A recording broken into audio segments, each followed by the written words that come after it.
चंद्रपूर महापालिकेतील भाजप आणि शिवसेनेच्या 24 नगरसेवकांची आज गटनोंदणी होणार आहे। चंद्रशेखर शेट्टी या युवा कार्यकर्त्याची पक्षानं गटनेते म्हणून निवड केली आहे। भाजपचे आमदार किशोर जोरगेवार यांनी या संदर्भातली माहिती दिली आहे। भाजपची आज गटनोंदणी नागपुरात होणार आहे विभागीय आयुक्त कार्यालयात। आपल्यासोबत आमदार किशोर जोरगेवार। भाऊ, कशा प्रकारे गटनोंदणी होईल, गटनेता कोण असेल आणि पुढची दिशा काय असेल? आज आमचे 23+1 असं 24 लोकांचा गट नागपूरच्या विभागीय कार्यालयामध्ये नोंदणी करता आमचे सर्व नगरसेवक या ठिकाणून गेलेले आहे। चंद्रशेखर सुभाष शेट्टी हे प्रभाग क्रमांक 6 इंडस्ट्रियल इस्टेटमध्ये, जिथे आमचं कधीच भारतीय जनता पार्टी त्या ठिकाणी आमचा सदस्य आला नाही, त्या ठिकाणून 3 सदस्य आले। युवा नेता आहे, युवा मोर्चाचा महामंत्री आहे, त्यांची गटनेता म्हणून या ठिकाणी पक्षांनी त्यांच्या निवडीला मान्यता दिलेली आहे। आणि गटनेता चंद्रशेखर सुभाष शेट्टी आणि 24 लोक आज हे नागपूरच्या विभागीय कार्यालयामध्ये जाऊन भारतीय जनता पार्टी शिवसेना या नावाने गट रजिस्टर्ड आम्ही करतोय।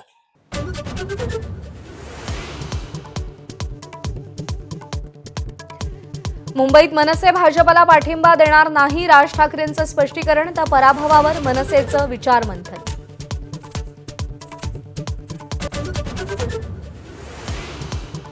मुंबई महापालिकेत गणेश खणकरांची भाजपचे गटनेते म्हणून निवड, तर राष्ट्रवादी आणि शिवसेना एकत्र गटनोंदणी करणार, अमित साटम यांची माहिती।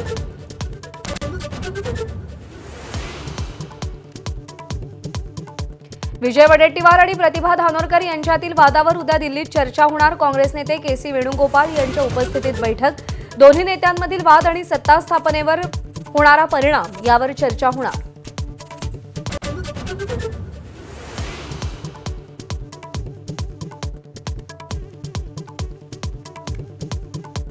भाजपच्या भ्रष्टाचाराच्या फाईलचा उल्लेख अजित पवारांनी केल्यावर 10 दिवसात अपघाती मृत्यू। जस्टिस लोया प्रकरणाची आठवण, खासदार संजय राऊतांकडून गंभीर शंका उपस्थित।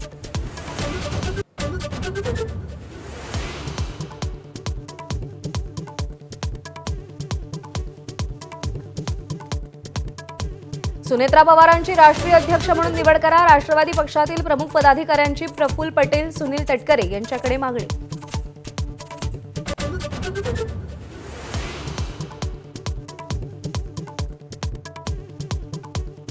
अजित पवारांच्या विमान अपघाताबाबत राष्ट्रवादीच्या नेत्यांकडून शंका उपस्थित। अजितदादांचा 100% घात झाला, आमदार मिटकरींचं वक्तव्य।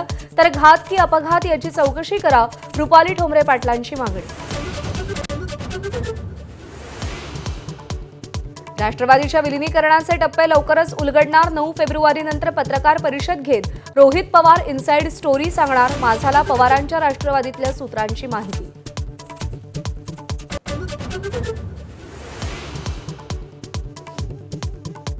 उपमुख्यमंत्री सुनेत्रा पवारांकडून कराडमध्ये यशवंतराव चव्हाणांच्या समाधीला अभिवादन, वेणुताई चव्हाणांच्या स्मृतीस्थळी जाऊन वंदन। थोड्याच वेळात फलटणमध्ये विदीप जाधव यांच्या कुटुंबाची भेट घेणार।